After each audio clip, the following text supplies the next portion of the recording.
the name of the holy and undivided Trinity of love, amen.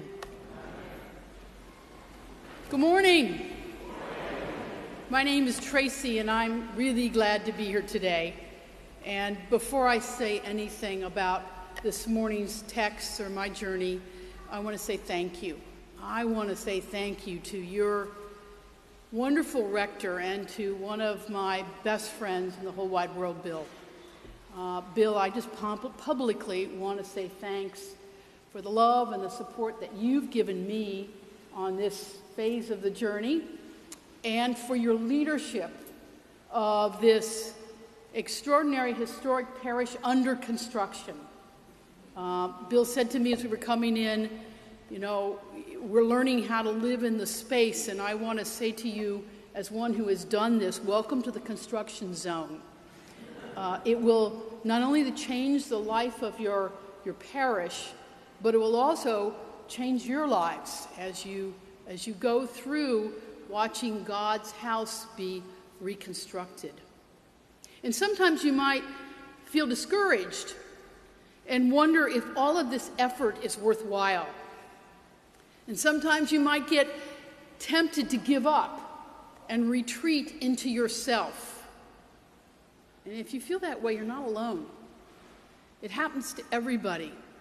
And it's a particular temptation in these times that try our weary souls. Over the past 2 decades, thanks to the internet and the 24-hour news cycle, we have witnessed tragedy, violence, deceit, and disappointment over and over and over again, making it tempting for many of us to throw in the towel and pull a blanket over our heads. In fact, cocooning, that is, retreating from the world, is a growing consumer and lifestyle trend. The temptation, though, to lose heart is as old as history itself. Paul writes to the church in Corinth, we do not lose heart. We're not giving up. We will never collapse. Or in the words of the Common English Bible, we're not depressed. Bad translation. Paul goes on to say, even though outwardly we're wasting away, inwardly we're being renewed day by day. And the outward nature of which Paul speaks is the daily grind that includes pain and suffering, betrayal, loss, defeat, and if we live in big cities, construction, lots of construction. Our inner nature is the not yet perfect or complete life that emerges and evolves and matures through our relationship with God. Thus, Paul contrasts our outward nature as a tent compared with our inner nature as a house or a building, not made with human hands, but permanent and eternal. And while our eternal dwelling with God will come to full fruition in the promise of eternal life or heaven, we can prepare to take up permanent residence by test driving it on earth. In other words, we are invited to live in God's realm on earth as if we are living in the kingdom of heaven. Having read this passage at dozens of funerals over the decades, Paul's words now hit home for me in a new way. You see, for the past 2 years, I've been trying not to lose heart or get depressed or collapse or give up as my outer nature, that is my brain, is wasting away. It's literally shrinking due to a form of early onset dementia. And what gives me heart, in other words, hope and encouragement and life and joy, is that my inner and my spiritual nature, the person that I am on the inside, is being renewed, restored, refreshed, rejuvenated, and recreated by God each and every day. And while my earthly tent is slowly degenerating, And things on the outside might look as if they're some days really falling apart. My home in God's realm, even here on earth, is becoming a really beautiful mansion. And not a day goes by without God's unfolding grace. Sure, there are challenges. As I struggle with aspects of life I used to take for granted, like my short-term memory, or my peripheral awareness, my reaction time, my balance, my reading, writing, and speaking, my energy level, my ability to multitask and make decisions. And while I get tentative and anxious, I'm afraid that I will forget something important, or I won't recognize someone I know, or that I will become overwhelmed by my environment. You should have seen me riding a bike yesterday on the Brooklyn Bridge Promenade. Never, ever again will I do that. Emily said I looked like a mad woman as I was yelling at people saying, "Move, get out of my way, get out of my way." I wore out the bell.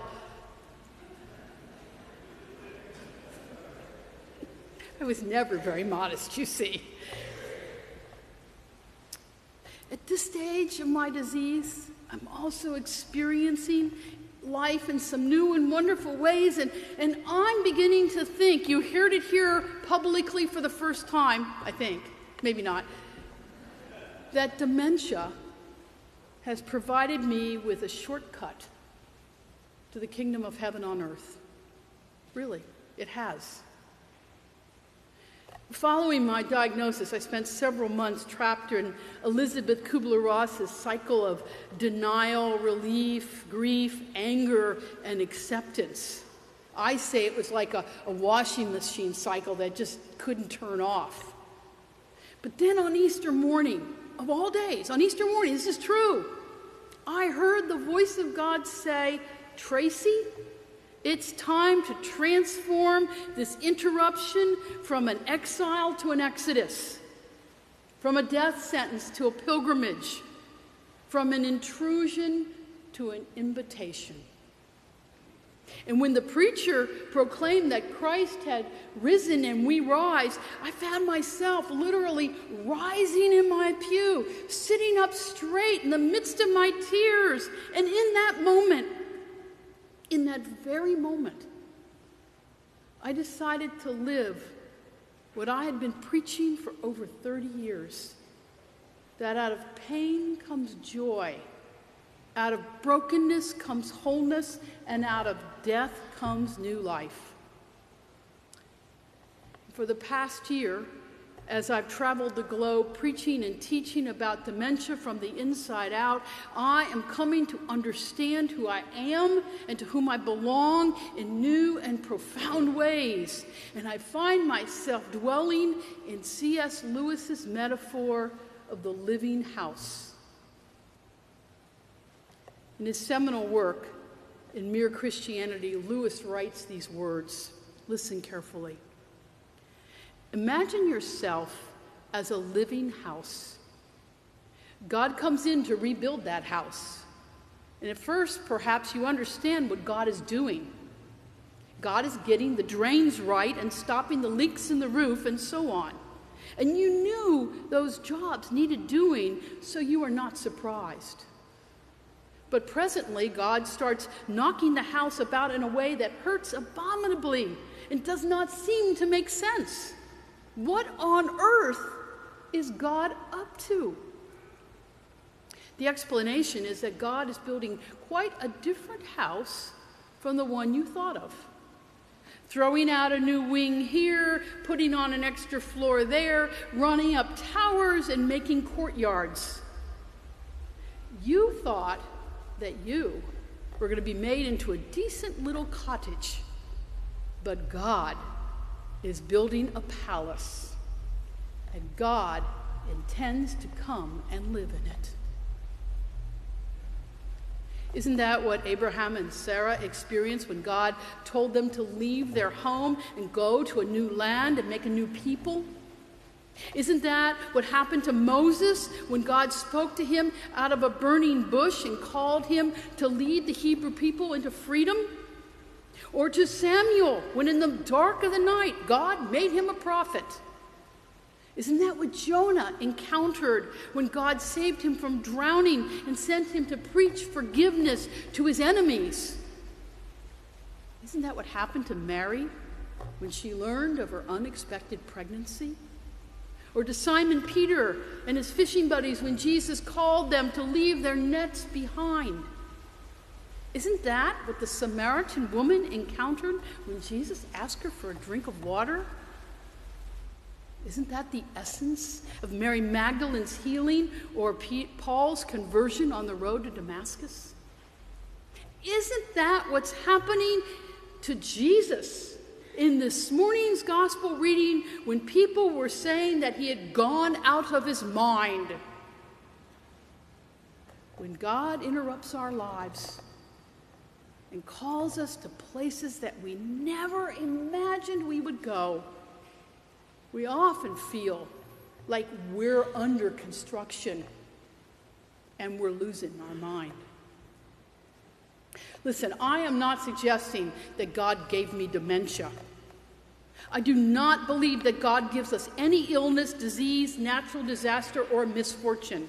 That's not our God. At least that's not my God. In fact, one of the reasons that I am being so public about my cognitive impairment is that I want to bust the myth that dementia is something to be ashamed of or embarrassed about, as if it's a weakness or a punishment or a sin.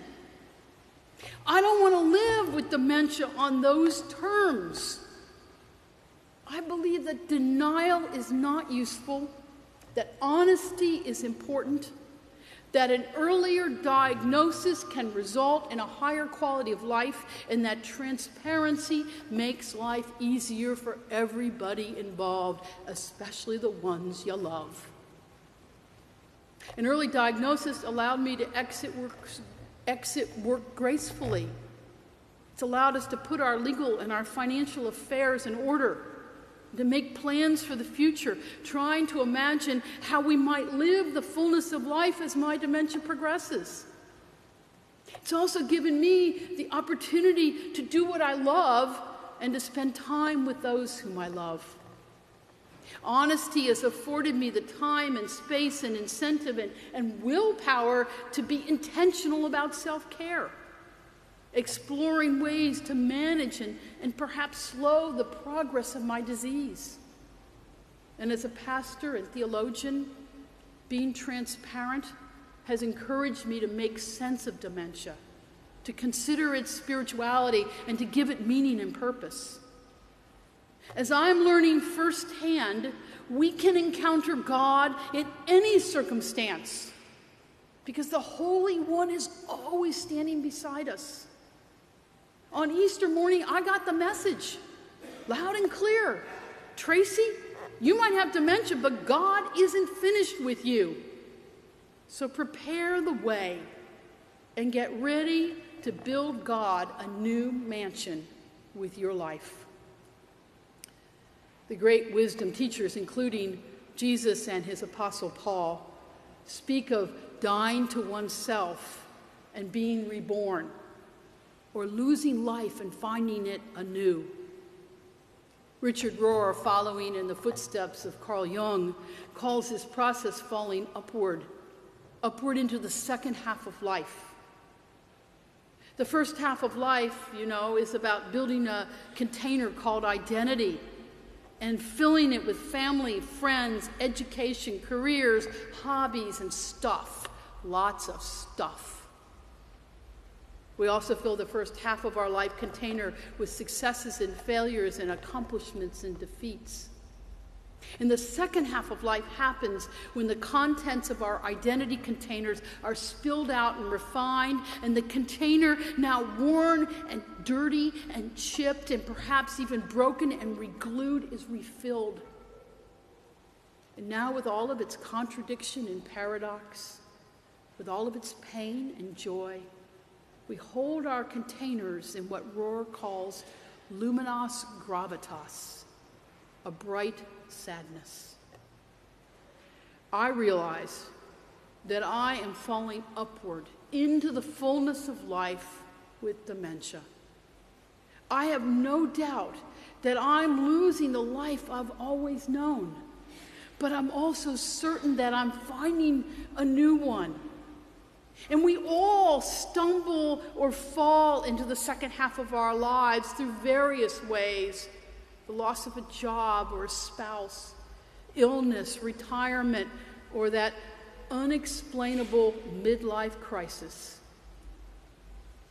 Earlier in his second letter to the Corinthians, Paul reminds them and us that we are all afflicted in some way, but we don't have to be crushed. And we all get struck down, but we don't have to be destroyed. Why? Because through what we might perceive as destruction and chaos, God is actually building a mansion in which God intends to come and dwell. Our hardships can, in fact, be gifts in disguise because they help us develop courage and resilience and flexibility and love and compassion and faith. And those are the cornerstones of a firm foundation. And in the meantime, in the in-between time, as we endure the demolition and the dust of new construction, as we wonder what the future actually holds, we have to believe that we are a work in progress. We are, each and every one of us, a living house. We're called to trust that God is rebuilding our home, and instead of being made into a decent little cottage, God is constructing a palace better than anything we could have dreamed or imagined possible. And while I would have never, ever wished for this diagnosis, in a strange way, I am grateful for it, because dementia has opened up my world in ways beyond my imagination. It has helped me to see the preciousness and uncertainty of life. It's provided Emily and me with a new adventure in togetherness. And it's introduced us to new friends all over the world. My condition has forced me to slow down and smell the roses. It has humbled me, and it has called me to what others say might become the most important chapter of my ministry. You see, I've decided to view my dementia in a way similar to how the Dalai Lama refers to his exile, as an opportunity to get closer to life. All of us are given opportunities to get closer to life. We just have to be willing to go along for the ride and not hide under a blanket. Trinity Parish is in the midst of such a ride as you rejuvenate your sanctuary and build the second Trinity Commons. Annie Dillard was correct in her observation that we should all be wearing crash helmets. Maybe in your situation, you should be wearing construction helmets. For God is not finished with us. God is not finished with you. Our present situation is not our final destination. No matter what challenges life hands you or me, or us collectively, God is still building a great mansion, a living house, a home for all creation, a body worthy of the divine residence. So don't lose heart, but rather enjoy living in the construction zone. May the words of my mouth and the meditations of our hearts together and the actions of our lives be always acceptable in your sight, O God, our strength and our Redeemer. Amen.